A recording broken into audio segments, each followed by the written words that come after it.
Hello and welcome dear friends in my YouTube channel EDU Basic Ideas। इस channel के माध्यम से हम सीटेट के प्रीवियस ईयर के क्वेश्चन सॉल्व कर रहे हैं, जिससे आने वाले सीटेट एग्जाम में आपको हेल्प मिल सके, आपकी तैयारी हो सके। तो सीटेट पेपर 1 जो 13 जनवरी 2023 को हुआ था, इसका CBT का क्वेश्चन पेपर है। ये जो सेक्शन है वो मैथमेटिक्स का पेडागोजी सेक्शन है, पेडागोजी पार्ट 2। पेडागोजी जो पार्ट है वो पार्ट 2, इसका पार्ट 1 हमने मैथमेटिक्स ये जो सॉल्यूशन वाले क्वेश्चन है 15 क्वेश्चन वो कर दिए हैं। तो इस पेपर में हम चलिए आगे देखते हैं। इस पेपर में क्वेश्चन नंबर 16 to 30 क्वेश्चन है जो मैथमेटिक्स के पेडागोजी क्वेश्चन है। सबसे पहले मैं बता दूं दोस्तों कि अगर आपको पेडागोजी के क्वेश्चन आपको सॉल्व करने हैं तो एक चीज़ आपको माइंड में रखना पड़ेगा कि जो भी ऑप्शन है, जो भी क्वेश्चन है, उसके 4 ऑप्शन को आपको ध्यान से पढ़ना है। और ध्यान से पढ़ने के बाद एक ऐसा क्वेश्चन, एक ऐसा जो ऑप्शन चुनना है जिस ऑप्शन में बच्चे के लिए सबसे लाभप्रद युक्ति दी गई हो, या अगर बच्चा नहीं है उस ऑप्शन में, बच्चे के बारे में नहीं है, तो वो समाज के बारे में होना चाहिए। तो इस प्रकार से आपको सही आंसर चुनने में ये जो ट्रिक है वो मदद करेगी। तो आप बच्चे को सोचकर और समाज को सोचकर आप ऑप्शन को चुनिए। जो ऑप्शन बच्चे के लिए और समाज के लिए लाभप्रद हो सके वही ऑप्शन सही होगा। आप शिक्षक के पक्ष में आंसर चुनेंगे तो वो आंसर सही नहीं हो सकता, शिक्षक के पक्ष में नहीं, क्योंकि शिक्षक भी बच्चों के लिए होता है और शिक्षक बच्चों को पढ़ाता है ताकि बच्चे ही आगे बढ़कर एक अच्छा नागरिक बने। तो उसके लाभ के लिए, समाज के लाभ के लिए जो भी ऑप्शन आपको सही लग रहा हो वही ऑप्शन का करेक्ट होना बहुत संभावित होता है। ठीक है, तो आप देखेंगे हम पेडागोजी का पहला क्वेश्चन, जो क्वेश्चन है 16 नंबर का क्वेश्चन। ठीक है, mathematical thinking is based on, mathematical thinking किस पर बेस होता है, गणितीय चिंतन किस पर आधारित होता है। तो यहाँ पर ऑप्शन दिया गया है, procedural fluency, institution and observation, logic and observation, logic and reasoning. Hindi में प्रक्रियात्मक प्रवाह, अंतर्बोध, अंतर्ज्ञान एवं अवलोकन, तर्क एवं अवलोकन, तर्क एवं विवेचन। ठीक है, तो फ्लुएंसी, प्रोसीजरल जो फ्लुएंसी है वो लैंग्वेज के पेडागोजी में आएगा। ऑब्जर्वेशन जो होता है वो जनरली हमारे इन्वायरमेंट स्टडीज के अंतर्गत आता है। लॉजिक जो होता है वो मैथ के क्वेश्चन के लिए होगा, लॉजिक एंड रीजनिंग, तर्क और विवेचन, ये मैथमेटिकल चिंतन के लिए है ना, गणितीय चिंतन के लिए हमारा यही एक आधार होता है, logic and reasoning. So fourth option is correct option. चलिए नेक्स्ट क्वेश्चन में चलते हैं।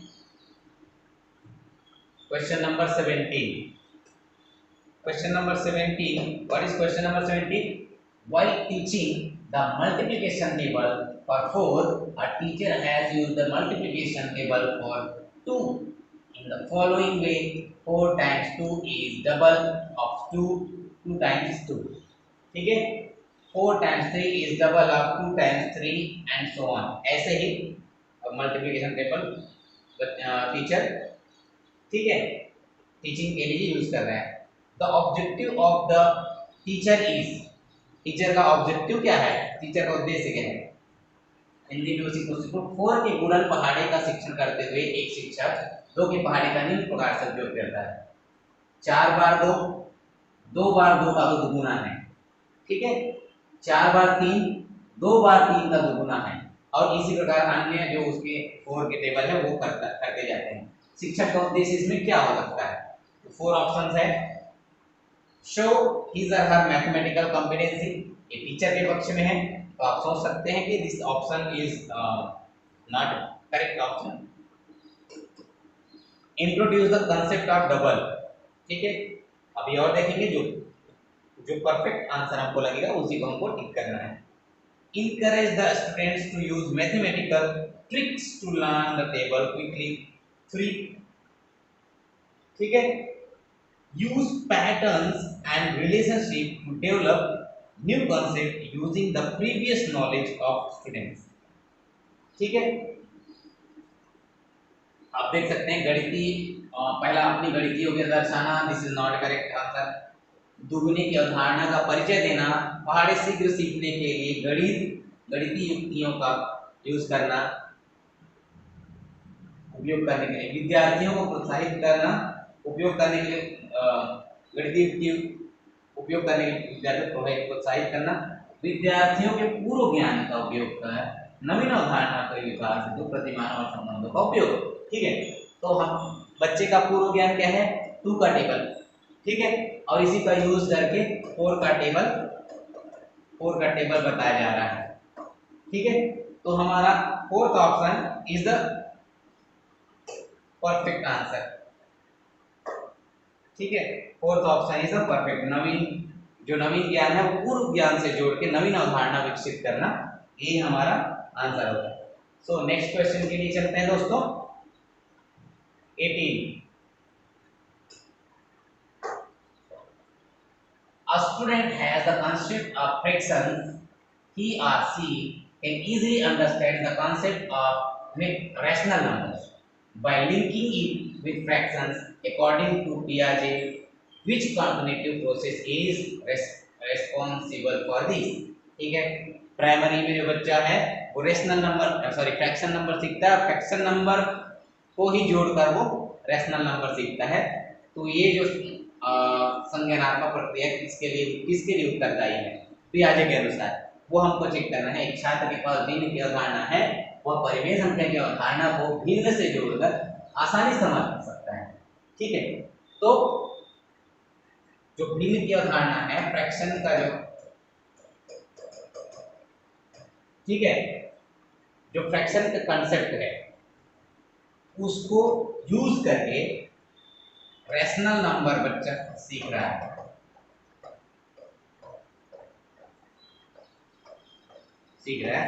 तो जो पूर्व में सीखी गई अवधारणा है उसका यूज करके नए अवधारणा यूज करना एसिमिलेशन कहलाता है,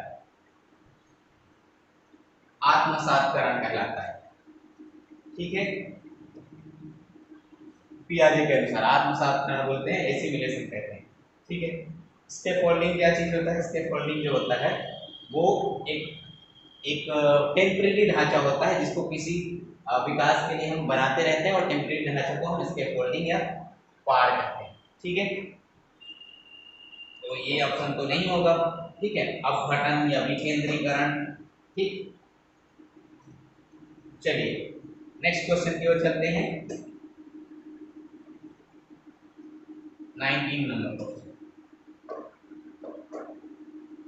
A grade 4 student is unable to do multiplication involving 2-digit numbers. Which of the following can be best adopted by the teacher to help the child learn the multiplication of 2-digit numbers? 2 digit के number सिखाने के लिए teacher का सर्वोत्तम युक्ति कौन सा हो सकता है, जबकि एक बच्चा को 2 अंकों की जो संख्याओं का गुणा करने में सक्षम जो बच्चा नहीं है। ठीक है, तो हम ऑप्शन देखेंगे, 4 option. he or she should make the students memorize multiplication tables first। Memorize करना, ठीक है, याद कराना, रटाना, this is not a good pedagogy. he or she should tell the student to use a calculator multiplying 2 numbers। use of calculator, it is not a good idea to increase the multiplication of 2-digit number for the student। ठीक है, third option is he or she can first help the student with multiplication of single digit number and then use heuristics for 2-digit numbers। ठीक है, हिंदी में वह पहले अंकी संख्या गुणा करने में विद्यार्थी की मदद करे, तत्पश्चात 2 अंकी संख्या गुणा करने में ह्यूरिस्टिक मतलब का अनुमान विधि, खोज विधि का उपयोग करें। ठीक है, ह्यूरिस्टिक विधि मीन्स जहां पर बच्चा अनुमान करे, खोज करे, वो होता है ह्यूरिस्टिक मेथड। ठीक है, he or she should revise the multiplication algorithm on the blackboard and ask the student to solve a similar problem according to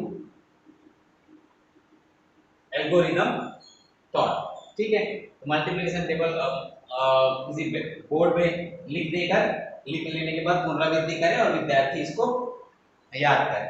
तो ये भी option is not correct option. ठीक है, पहले सिंगल डिजिट का multiplication सिखाना है, एक अंक की संख्या को गुणा करना सिखाना है बच्चे को, तत्पश्चात दो अंक की गुणा सिखाने के लिए अनुमान विधि या खोज विधि उनको एक अंक की संख्या से दो अंक की संख्या का गुणा किया जाता है, उसको अनुमान विधि से उसको सिखाए और बच्चा उससे सीखने का प्रयास करे। ठीक है, तो option number 3 is correct option. Okay दोस्तों, done. Next question 20।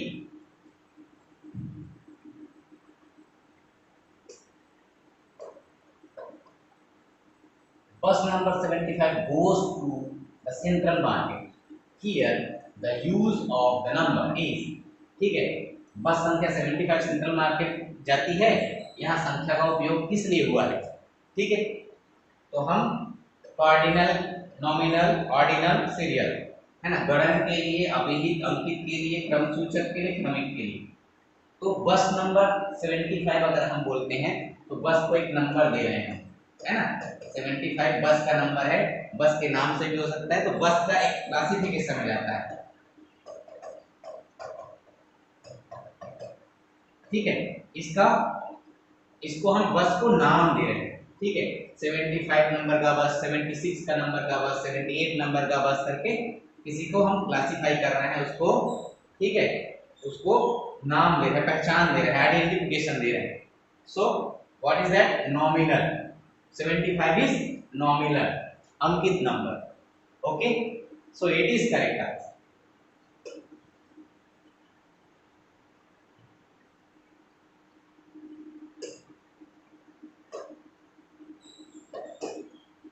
Question, when asked the number numerically represent the number 402, a fifth grade student writes it as like this, 4002, right? 402 like this.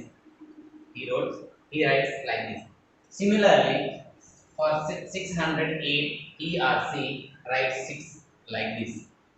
608 like this. What is the most appropriate explanation for this misconception? इस misconception का कौन सा most appropriate explanation हो सकता है? ठीक है, अच्छा, 5 का विद्यार्थी है जो 402 ऐसे लिखता है और उसी प्रकार 608 को वह इस प्रकार लिखता है, तो सर्वाधिक उपयुक्त स्पष्टीकरण क्या हो सकता है, उसको एक्सप्लेन करने का तरीका क्या हो सकता है जिससे बच्चा आसानी से समझ जाए? ठीक है, उसका स्पष्टीकरण क्या हो सकता है? The child is simply careless. So don't tell students are careless.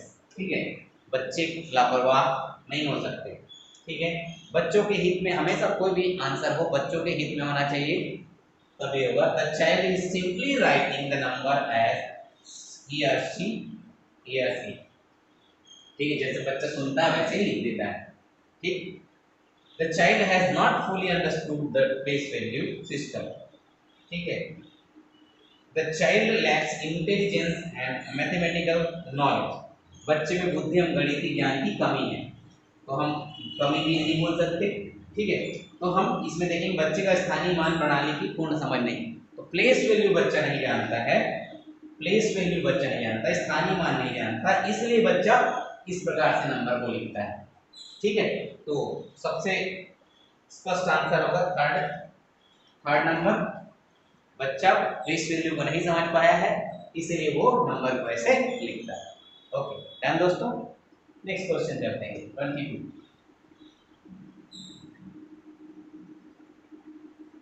Right, 22 question. A teacher gives the formula to find the area of a rectangle and asks the children to find the area of different rectangular cutouts the teacher is using. ठीक है, शिक्षक आयत का क्षेत्रफल ज्ञात करने के लिए एक सूत्र देता है और बच्चों को भिन्न भिन्न आयताकार कटआउट का क्षेत्रफल ज्ञात करने के लिए कहता है। शिक्षक उपयोग कर रहा है, कौन सा उपयोग कर रहा है? Inductive method, deductive method, observation method, laboratory method. ठीक है, आगमनात्मक विधि, निगमनात्मक विधि, अवलोकन विधि, प्रयोगशाला विधि। तो हम मैथमेटिक्स में दो ऐसे रूल्स पढ़ते हैं, ठीक है, मेथड पढ़ते हैं। एक होता है आगमनात्मक और दूसरा होता है निगमनात्मक, inductive method and deductive method. Inductive method क्या होता है फ्रेंड्स? नॉन आगमनात्मक नियम, हम किसी क्वेश्चन को सॉल्व करते हुए उसके 2-4 क्वेश्चन सॉल्व करते हैं, 1 2 3 क्वेश्चन, और एक रूल तक पहुंचते हैं, एक रूल फाइंड करते हैं, क्योंकि ये सब क्वेश्चन एक ही चीज हमको दिखाता है, तो हम उससे हम एक क्या नॉर्मलाइजेशन कर लेते हैं और एक रूल फाइंड करते हैं। ठीक है, तो वो रूल फाइंड करने का प्रोसेस, स्टार्टिंग टू फाइंड करने का प्रोसेस है, वो विधि होता है इंडक्टिव मेथड। और डिडक्टिव मेथड क्या होता है? हमको कोई एक रूल, स्ट्रक्चर और मेथड पहले से दे दिया जाता है या पता रहता है, हम कोई स्पेशल आंसर फाइंड करते हैं। रूल, स्ट्रक्चर या मेथड का यूज करके कोई आंसर हम फाइंड करते हैं, तो वो होता है डिडक्टिव मेथड। ठीक है, तो इस क्वेश्चन में आप पढ़ेंगे, इस क्वेश्चन में आप क्या देख रहे हैं कि टीचर क्या कर रहा है? फॉर्मूला फाइंड कर रहा है। ठीक है, गिव्स द फॉर्मूला, एक फार्मूला वो दे रहा है, फाइंड नहीं कर रहा है, फार्मूला दे रहा है जिससे रेक्टेंगल का एरिया फाइंड करना है। ठीक है, और ऐसे ही बहुत सारे कुछ कटआउट देते हैं, रेक्टेंगुलर कटआउट, और उससे एरिया फाइंड करने को बोला जाता है। तो यहाँ पर हमको रूल जो है, फॉर्मूला जो है, वो ऑलरेडी हमको पता है, रूल और फॉर्मूला ऑलरेडी पता है, इसलिए this question answer is deductive method. ये क्वेश्चन का आंसर होगा निगमनात्मक विधि, क्योंकि यहाँ पर हमको एक फॉर्मूला दे दिया जाता है जिससे different cutout, rectangular different cutout का, आयताकार कटआउट का एरिया निकालना होता है।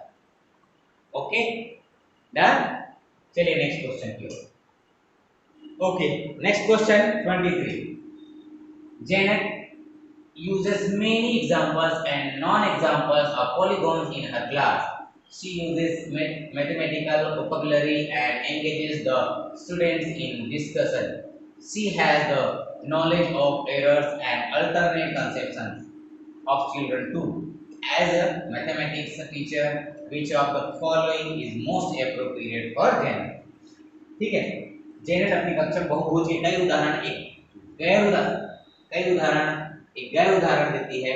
वह गणितीय शब्द संग्रह का उपयोग करती है और विद्यार्थियों को परिचर्चा में संलग्न रखती है। उनके पास बच्चों द्वारा दी गई त्रुटियों और उनकी वैकल्पिक अवधारणाओं का भी ज्ञान है। निम्नलिखित में से कौन सा एक गणित शिक्षक के रूप में जेनेट के लिए सर्वाधिक उपयुक्त है? ठीक है, she has pedagogical content knowledge, she has only subject matter knowledge, she has understanding of mathematical errors, she has curricular knowledge। ठीक है, उसे शिक्षा शास्त्री विषय वस्तु का ज्ञान है, उसे केवल विषय वस्तु का ज्ञान है। तो जहां केवल आ गया, ओनली आ गया, ये ज्यादातर आंसर नहीं होते हैं। उसे गणितीय त्रुटियों की समझ है, सिर्फ त्रुटियों की समझ है, तो ये भी नहीं आ सकता। She has curricular knowledge, curricular knowledge her teacher को होता है। उसे शिक्षा शास्त्री विषय वस्तु का ज्ञान है, उसे पेडागोजिकल कंटेंट नॉलेज का ज्ञान है, तभी वो जो मेनी एग्जाम्पल और नॉन एग्जाम्पल दे रही है पॉलीगॉन के लिए, उसे डिफरेंट मैथमेटिकल वोकैबुलरी का ज्ञान है, बच्चों को डिस्कशन करवाती है, एंगेज रखती है ना, और एरर का अल्टरनेट कंसेप्शन उनको मालूम है ना, ये सारा चीज है, तो उसको पेडागोजिकल कंटेंट नॉलेज है उस teacher. So what is first answer? Is first question option is first. ठीक है, first option is correct option.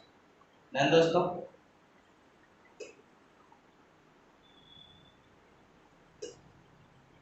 Next question 24। In a constructivist classroom, a mathematics teacher can improve the teaching and learning process by। ठीक है, एक संरचनावादी कक्षा में गणित का एक शिक्षक शिक्षण एवं अधिगम प्रक्रिया में सुधार कर सकता है। ठीक है, आंसर है reflecting on classroom practices, giving more question for practice, focusing only on summative assessment. So summative assessment, only summative assessment focus करने के लिए no, identifying bright students and preparing them for competitive examination only for bright student no, ठीक है। तो दो option है, reflecting on classroom practices is more important than only questions और practices. So first option is correct, अब सही प्रक्रियाओं पर मनन करना, ठीक है, classroom practices, reflecting on classroom practices, ठीक है। 25 number question, 25 number question, according to national curriculum framework 2005 teaching and learning method in mathematics at primary level should focus on, ठीक है। राष्ट्रीय पाठ्यक्रम रूपरेखा 2005 के अनुसार प्राथमिक स्तर पर गणित में शिक्षण और अधिगम विधियां केंद्रित होनी चाहिए, ठीक है। A, exploration of various pattern in mathematics, गणित में विभिन्न प्रतिमानों की खोज हो सकता है। Developing the skills of estimation and approximation among learners, शिक्षार्थियों में अनुमान एवं सन्निकटन की कौशलों के विकास पर भी हो सकता है।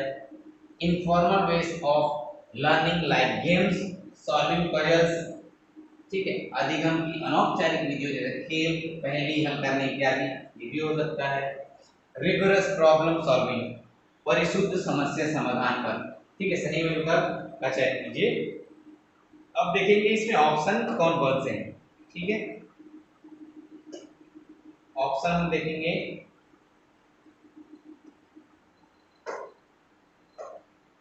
बीसीडी, ठीक है, ABD, ABC, BD.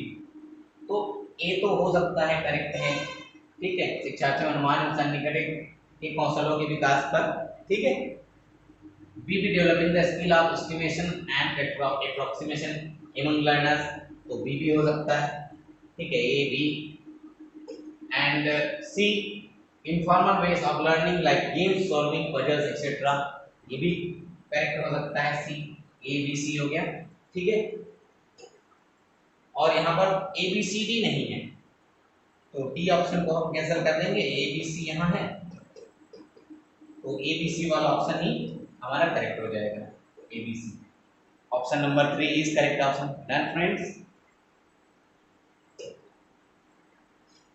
Question number 26, which of the following are the various structures associated with the concept of division? Division के लिए कौन सा जो स्ट्रक्चर है, वेरियस स्ट्रक्चर दिया गया है, कौन सा associated with concept of division, कौन सा? Ordering, ratio, equal sharing, rearranging, ठीक है। क्रमीकरण, अनुपात, समान संभागी, पुनर्व्यवस्थितकरण, ठीक है। तो इसमें ऑप्शन है A B, B C, only B, A and D, ठीक है। तो रेशियो तो होगा, ठीक है। शेयरिंग भी होता है, इक्वल शेयरिंग, तो बी एंड सी तो है, और बाकी में सिर्फ दो ऑप्शन ही है। ऑर्डरिंग, एक नंबर लिखने का आ जाएगा काम, रीअरेंजिंग या अरेंज करने के लिए। सो डिवीजन के लिए बोला है, डिवीजन के लिए ratio and equal sharing. So B and C, B and C second option, second option is correct option. सो दूसरा ऑप्शन ये सही हो जाएगा हमारा।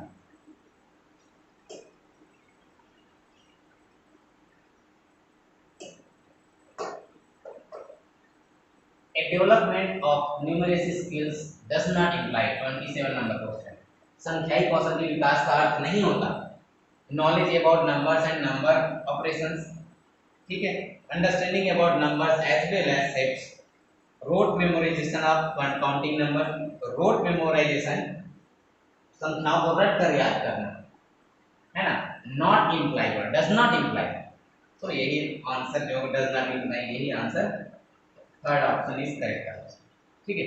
Skills required for handling data in real life, these are all correct, but this is not implied, ठीक है, not implied, does not imply, ठीक है, यही विकास का अर्थ नहीं है, ठीक।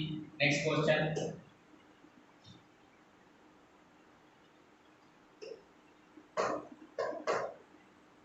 at primary stage mathematics textbooks include a variety of poems, stories, and patterns. Which of the following describe the most appropriate reason for this as per the National Curriculum Framework 2005? ठीक है, प्राथमिक स्तर के गणित में पाठ्य पुस्तक में विविध कविताएं, कहानियां और प्रतिमान संलग्न करती है। राष्ट्रीय पाठ्यचर्या 2005 के अनुसार इसके लिए निम्नलिखित में सर्वाधिक उपयुक्त कारण कौन सा है?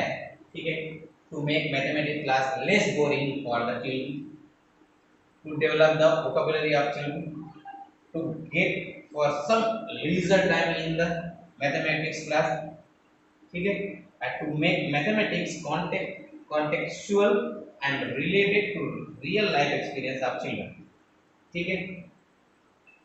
बच्चों के लिए गणित की कक्षा को वाऊ बनाना, बच्चों की शब्दावली का विकास करना, गणित की कक्षा में कुछ फुर्सत का समय निकालना, गणित के संदर्भ बनाना और बच्चों के जीवन के अनुभव से जोड़ना, है ना, बच्चों के जीवन के अनुभव से जोड़ना, ठीक है। गणित की पुस्तकों में कविताएं, कहानियां, प्रतिमान दी रहती प्राइमरी क्लास में आप देखेंगे, और वो बच्चों के रियल लाइफ को जोड़ता है, इसलिए दिया गया है ताकि बच्चों को real life based mathematical problem solve करने आना चाहिए। So fourth option is correct option, चौथा ऑप्शन सही हो जाएगा। Next question,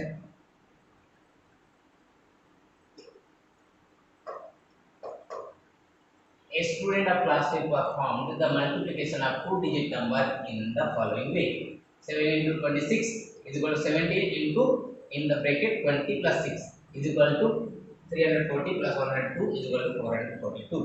How should the teacher evaluate this student?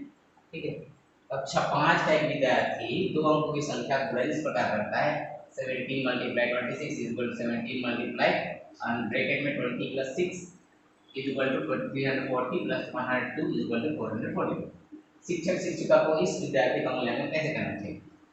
ठीक है, the teacher should give a 0 marks as this is incorrect method.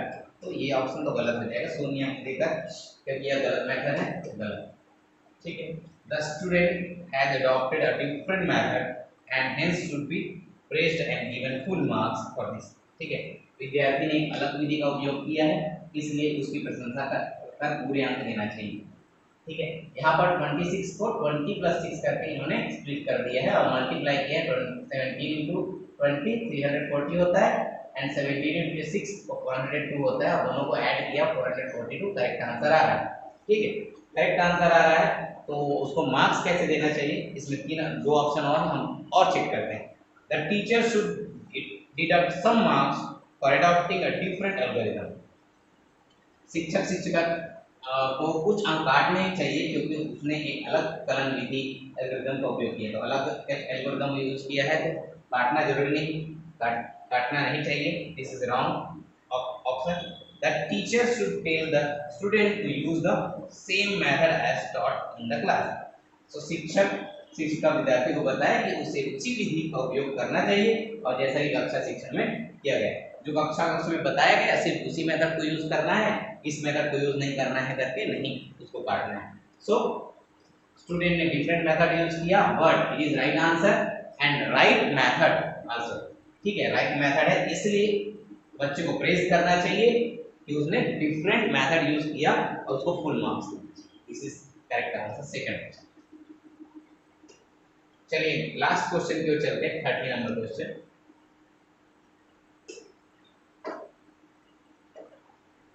As per the National Curriculum Framework 2005, position paper on mathematics appreciating the richness of folk algorithms can enrich the child's perception of mathematics. What is meant by folk algorithms? folk algorithm का मतलब क्या हो सकता है? ठीक है, गणित पर राष्ट्रीय पाठ्यचर्या रूपरेखा 2005 के आधार पर पत्र के अनुसार लोककलन विधि की समृद्धता की प्रशंसा सराहना बच्चे गणित के बोध को समृद्ध कर सकती है। लोककलन विधि, है ना, लोककलन विधि से क्या अभिप्राय है?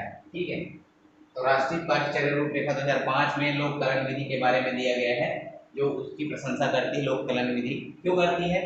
ऑप्शन में दिया गया है, देखते हैं। An algorithm developed to recite folk song, ठीक है, फोक सॉन्ग के लिए तो रिदम का विकास किया गया, सो नो।